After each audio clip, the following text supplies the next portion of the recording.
Well, as you can see, we are now behind a whole bunch of materials and items that should be put into a vehicle for preparedness this winter season. Again, I am joined by Ian, who did our wonderful CPR demonstration earlier in the show. So Ian, like I mentioned, there's so much on this table. Where do we start when becoming prepared for the winter season? I think where we start is actually with our heads. And I always say in our classes that the best first aid is never having to do it.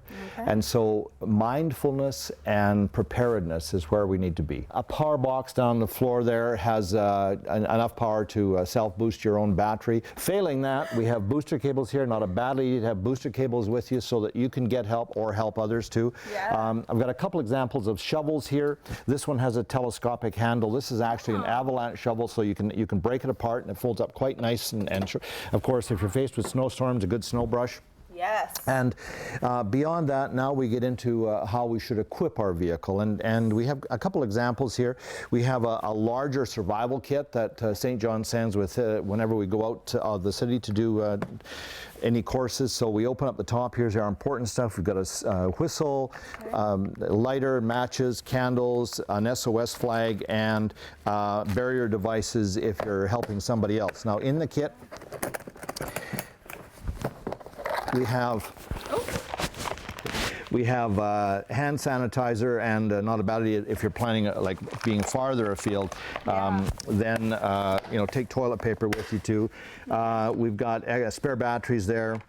We've got a larger emergency blanket, but then also the little foil emergency blankets. These are very nice. Little tin can for tea lights. We've got a bottle of water in here, rope, a flashlight, and some granola bars. Good idea. Now, one other thing too, in terms of food supplies, I don't really recommend chocolate bars because you get the sugar blast and then you crash after that, and that's why food bars that have more food value in them become a better choice. I've also got a couple of smaller flashlights in here, and the nice thing about these ones is that they have an emergency flash to attract attention. So you can put it on your cycle flash and you're good. Swiss Army knife or Leatherman, that'll cover all kinds of eventualities. Rather than messing with fires and candles and sometimes, which can be a hassle, I really like these instant cold packs.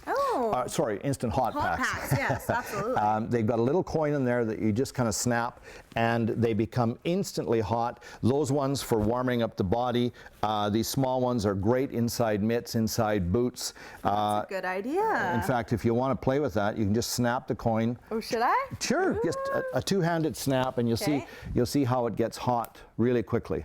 Oh yeah, you can see it happening. Yeah, now it's turning, and within about a half a minute. Yeah. Really great ideas to keep you warm. And finally, we've got our good old kitty litter, not clumping kitty litter. We use the non-clumping, and of course, if you get stuck, throw that under the tires and it'll give you some traction. I never knew that. Oh, that's interesting. Oh my gosh, I'm learning so much. Well, this has been great, and we're actually going to talk a little bit about some of the concerns like hypothermia and stuff that can happen during colder climates later in the show. So make sure you keep watching today's Go Saskatoon, because there's tons more learning coming your way here from the St. John Ambulance Training Center.